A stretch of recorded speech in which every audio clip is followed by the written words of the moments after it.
Kashin Koji matagal nang wala na or matagal nang patay dito sa hinaharap ng Boruto time skip 2 Blue Vortex. Likewise nga sa kung papaanong namatay si Jiraiya sa Naruto Shippuden bago pa nga niya masaksihan si Naruto na nagtagumpay. Dahil nga tulad nga din sa Naruto, dito naman sa Boruto mga parikoy, ay itong si Boruto naman ang naging estudyante nitong ni Koji na siyang si Jiraiya naman sa nagdaan. So posible nga ba talaga ang bagay na to na matagal nang wala na or matagal nang patay si Koji at hindi na nga din nakakasama ni Boruto? Na kung baga itong pinapakita sa atin ngayon na mga nangyayari ay parang throwback na nga lang. Na isa nga sa mga magandang halimbawa dyan is itong episode 1 o chapter 1 ng Boruto na pinakitang naglalaban o nagbabakbakan nga sila Kawaki at Boruto at wasak ang Konoha. So dyan pa nga lang sa part na yan mga parekoy, marahil kaya na matagal nang wala or matagal nang patay si Koji or matagal nang wala at hindi na nga nakakasama ni Boruto na siyang naging dahil nga din upang mahirapan si Boruto na malaman pa ang mga posibleng mangyayari pa sa hinaharap nitong time skip na dahil nga din upang sabihin niya kay Kawaki na ito na nga lang ba daw talaga ang possible outcome, which is wala na nga siyang malaman pa dahil hindi na nga din niya kasama si Kashin Koji.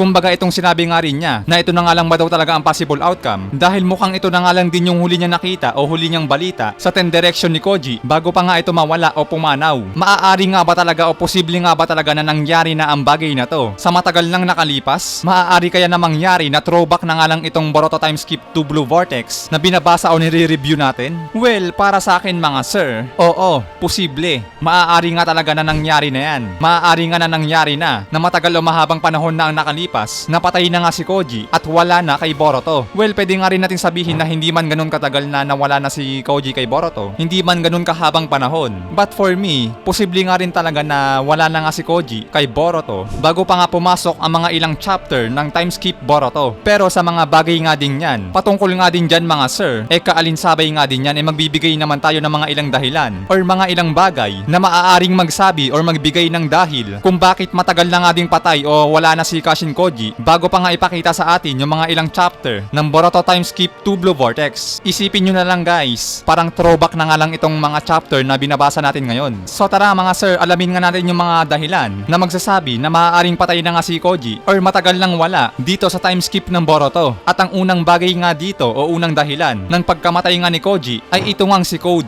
Yes mga sir, papatayin o tatapusin nga ni Code itong si Kashin Koji. Isa si Code sa marahil na maging dahil ng pagkawala nga ni Koji. So itong ideya na to mga sir ay pwede nga ding mangyari dahil kung matatandaan nyo din na inutusan nga ni Jura si Code na itumba o patayin nga daw niya si Boruto at ang tumutulong nga dito o ang katulong nito na si Kashin Koji. So yun nga no, bakit nga ba si Code ang maaaring pumatay kay Koji? So simple lang naman to mga sir. At yun nga yung bagay na alam naman natin na hindi nga kasi talaga kayang labanan ni Code nang harapang bakbakan si Boruto. Na kaya ang mangyayari, basically, ay si Kashin Koji na nga lang ang posibleng makana ni Code. Lalo't hindi rin naman fighter type si Koji. At alam din naman natin na mas lamang nga si Code kumpara kay Koji. Na kaya paniguradong barag nga si Koji dito kay Code. At saka sakto din guys no, na bukod nga sa isa din naman ito sa utos sa kanya ni Jura, mas maganda nga din ito. Lalo't isa din naman itong si Koji sa mga malaking hadlang para sa mga plano o binabalak ni Code. Na kaya mangyaring or magiging dahil nga itong pagtumba ni Code kay Koji upang lalong mahirapan nga si Boruto na malaman ng mga susunod na mangyayari na siyang dapat niyang paghandaan sa mga paparating na magaganap. At saka bukod pa nga dyan mga pare ko no, take note, may pattern nga ito. May pattern dito na pinapakita na may akda na mga nangyayari. Kasi tignan nyo no, ang kumana sa isang teacher ni Boruto na si Uchiha Sasuke ay si Code nga din. So means to say, na bukod nga sa mga kumakampi kay Boruto or doon sa mga ilang kakilala o mga kaibigan ni Boruto, bukod nga dyan mga pare ko, ang pinapakita nga din dito is yung pattern na kung sino man yung nagkakaroon ng malaking tulong kay Boruto, ayun nga ang tinutumba ni Code.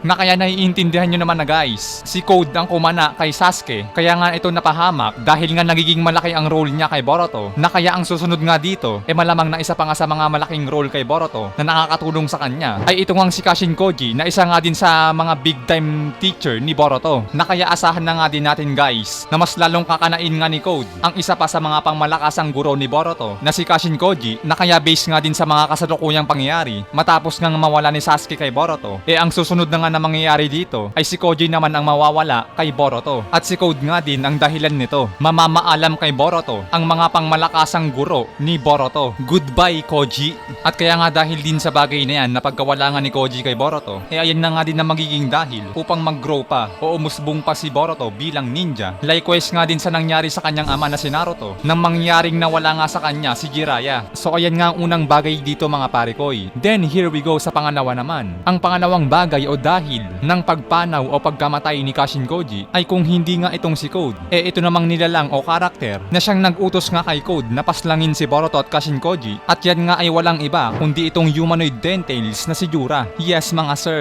kung hindi man magtagumpay uli si Code sa pagtumba niya kay Kashin Koji, na mangyaring sila Jura na nga din ang kikilos dito para itumba na nga ang intel ni Boruto na si Kashin Koji. So itong ideya naman na to mga parikoy, maaari o posible nga din ito dahil base nga din sa mga nagdaan na inutusan nga ni Jura itong si Code na bukod kay Boruto ay itumba nga din ni Code yung mga tumutulong kay Boruto, especially si Koji. So bali ang mangyayari mga parikoy no, dahil hindi rin naman kayang labanan ni Boruto si Jura ng one-on-one at may ideya na nga din si Jura sa mga kayang gawin ni Boruto, basically sa muli nga nilang paghaharap marahil na masabi na nga din natin na mas lalong mahihirapan si Boruto na harapin o labanan si Jura ng harapang bakbakan. At dito na nga din nadarating sa punto na mas lalong matitake advantage nga ni Jura si Boruto. Nakakanain na din niya si Kashin Koji, nakatulong nga nito. Paniguradong tapos talaga si Koji kay Jura mga sir. Lalo't dahil take note guys, kung si Boruto nga ay mas lalong walang ginawa kay Jura, think about it na mas lalo naman din na wala nga rin gagawin si Koji laban kay Jura. Tsaka tignan nyo rin no, kung papaanong namatay nga si Jiraiya sa mga Rinnegan user, marahil na baka maulit nga uli yun dito, na Rinnegan user nga uli ang papatay dito sa naging clone ni Jiraiya at kaisang pananampalataya na si Kashin Koji. Ngayon mga parikoy, bali kasi ang parang mangyayari dito is yung parang mapipilitan ngang lumabas si Koji sa lungga niya pag dumating nga sa punto na ipit na nga si Boruto laban kay Jura. Guys, take note, sa susunod na paghaharap nila Jura at Boruto, marahil na hindi na nga din pagbigyan ni Jura si Boruto, na kahit isama mo pa si Kawaki, wala pa nga rin gagawin yun. Guys, take note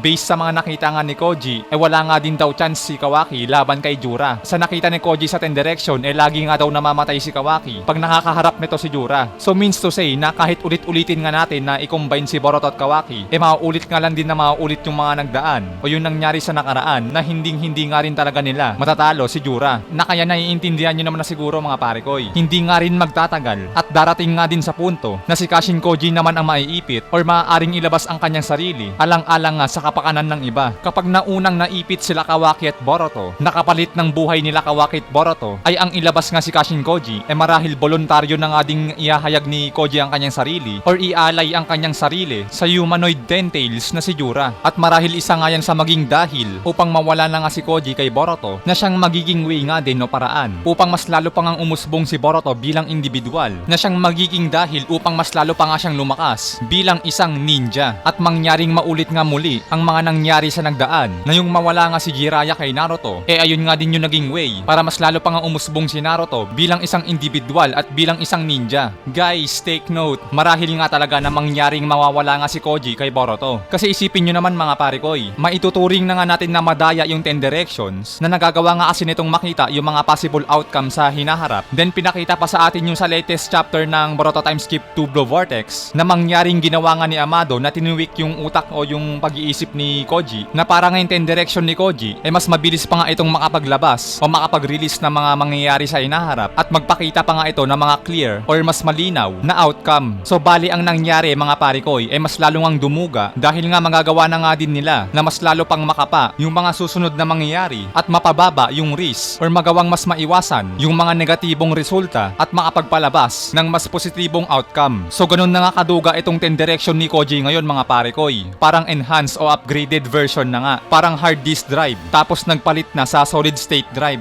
So parang ganun ngayon nangyari mga parikoy no. Kaya maituturing na nga din o masabi natin na sobrang duga na nga ng Ten Direction ngayon ni Koji. Na kaya naiintindihan nyo na mga parikoy na kung bakit marahil na posible nga na mawawala nga si Koji kay Boruto. Papangit yung kwento kapag nagkaganon. Kasi think about it din mga parikoy. Ang mangyayari kasi ay parang maglulup nga lang ng maglulup yung mga mangyayari o magaganap dito. Kasi mawawala nga din yung thrill na ang pangit nga kasi laging mahuhulaan yung galaw ng mga kalaban na mas lalo nga silang makakaiwas sa mga binabalak nga ng mga to sa kanila. Idagdag mo pa yung ability ni Ada, then nawala pa si Mamushi na siyang kontrapelo na nga lang din sa ability ni Ada. So 'di ba? Sobrang laki na nga ng advantage nila sa mga kalaban. Bagamat mas malakas sa kanila yung mga kalaban na in terms of power and strength, pero ang mangyayari naman parang magiging walang silbi nga lang din yun. Dahil nga mangyaring mahuhulaan nga lang din yung mga bawat galaw nila. Actually hindi nga hula talagang malalaman. So ang pangit nga kung ganun. Na kaya para sa akin guys, sa tingin ko, someday, mangyaring aalisin na nga din si Koji dito kay Boruto. So ayan nga guys ang ating talakayan patungkol sa bagay na yan. At syempre, kung kayo nga ang tatanungin, para sa inyo mga pare ko, ano nga ba magiging dahil ng pagkamatay ni Koji o pagkawala ni Koji kay Boruto? At kung bakit o papaano nga ba mangyayari yon? Comment down mga pare ko para malaman nga din natin yung mga sarili nyong opinion patungkol nga din sa bagay na to. Hanggang dito tayo mga sir, maraming salamat sa inyong panonood. Keep safe palagi. Sana'y nag-enjoy kayo. Anime Tagalog Talakayan nagpapaalam.